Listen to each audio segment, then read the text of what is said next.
Here's an interesting book, The Letters of Barsanuphius and John, two saints of 6th century Egypt who lived, actually Gaza, sorry, they lived as hermits in Gaza and lived fierce lives of ascetical prowess, prayer to God, and were known for their great holiness. They had a correspondence, one to the other. I think maybe one was in Egypt and the other was in Gaza. Forgive my ignorance on that. And they wrote to each other. And this book, all it does is gather some of the best bits from, yeah, there we go, Egypt and Palestine. And it gives you a bit of a historical background, which I haven't read yet. It's looking at, aspects of life as a hermit, life as a desert monk, which really you could just say is authentic Christian life. That's certainly what emerges from Orthodox spirituality. That monastic spirituality is just Christianity done well, without unnecessary distraction. Actually, this author John Chrysavgis Chrysavgis basically puts it. He breaks down the word distraction. Dis meaning to hamper, to diss someone, to hamper. Dis. This is from the Latin, and traction, to hamper our traction. I thought that was absolutely wonderful. Never thought of that. Never thought of the etymology of distraction. And yet we live in a very distracted time. I don't think, well, I know I have been more distracted in times past, in my late teens, early adulthood, but we live in a remarkably distracted age with so much information at our fingertips, etc., on the internet. What hampers our traction? So I want to focus here just on fasting, on the section that he has on fasting. And he begins by, and he's just quoting snippets from this extensive, what would you say, letter writing that went on between the two over however many years. And one of the things that comes up straight away is I think it's from, is it Romans 14? The kingdom of God is not about eating and drinking. In Colossians, St. Paul makes it clear that no man judge you on matters of eating and drinking. Of course, the church has its rules about when to fast and all the rest of it. And, one tailors that, in the Orthodox Church, in communion, in dialogue with one's spiritual father or mother, elders, etc., and thus escaping, what might seem to the outsider as mere legalism. He also makes a good point that even in our secular world today, which is totally anthropocentric, or largely anthropocentric, still we retain the vocabulary of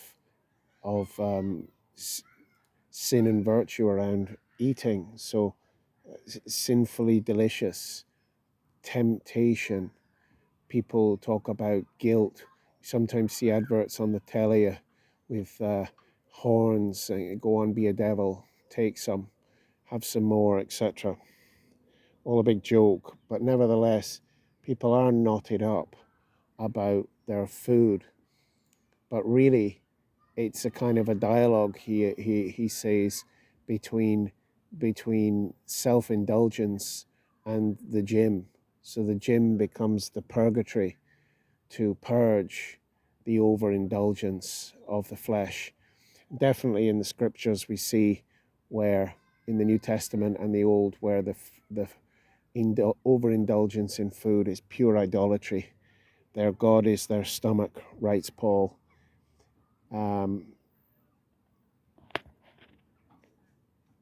Here we go. Their God is their stomach. Philippians 3:18 to 19. See also Romans 16 to 17. this wonderful etymology breaking down of distraction, distraction, to hamper our grip on where we're meant to be going, where we're going. There's nothing like a good fast to recalibrate our spirit, our prayer life. How easy it is to pray on a lighter stomach, on a lighter diet. Again, the kingdom of God is not eating and drinking, and we can fall into foolish pride about fasting and all the rest of it. A lot of people are fasting incredibly well today, and it's merely for more self-adulation. In a sense, it's purely for health kicks. And again, there may be something, maybe some relationship to God there. Who knows? Who am I to judge? But I'm amazed at how fasting in our time, intermittent fasting, 3-day, 5-day, 7, see people doing longer fasts in clinics or even off their own back, and getting great medical results from these things. It was well worth researching them properly first. And people often say to consult doctors and things first. Consult your spiritual father as well, if one has one. One of the main things that emerges from this author is that gluttony really is the mother of the vices, because it opens the door to other crass vices like, we said distraction, but lust. So on a light stomach, and following a rigorous path of ascetical fasting, one curtails a lot of passion. The mind gets quieter very easily when one is, doing fasting, and the mind gets quiet. The bodily movements slow down, in the sense of unnecessary movement is curtailed. Rest becomes very easy. Anxiety levels tend to drop.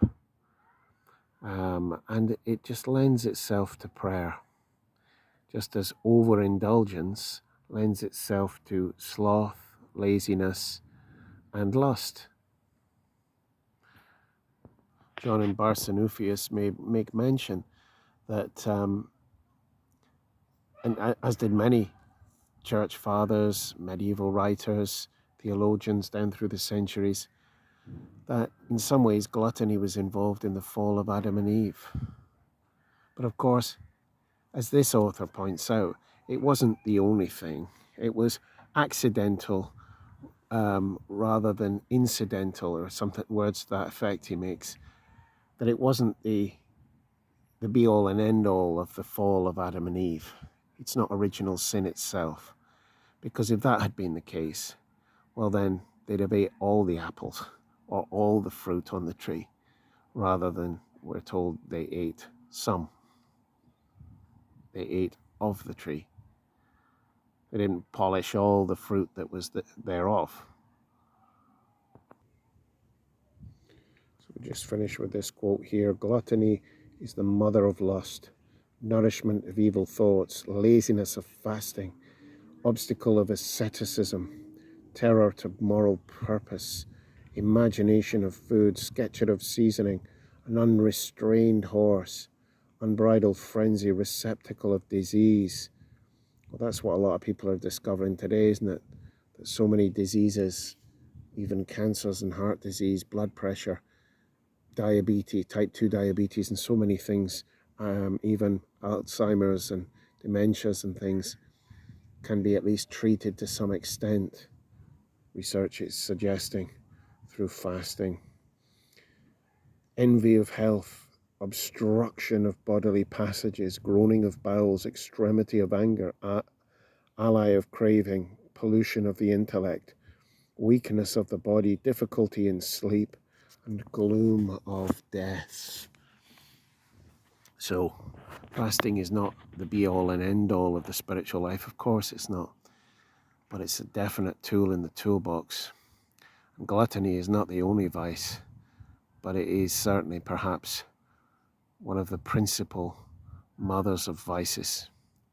And to have a definite control in this area with the help of God's grace, not in a mere stoic or mere health club approach, is a definite, step on the way to holiness. Hope that's useful. It's a great book. Perched on my leg.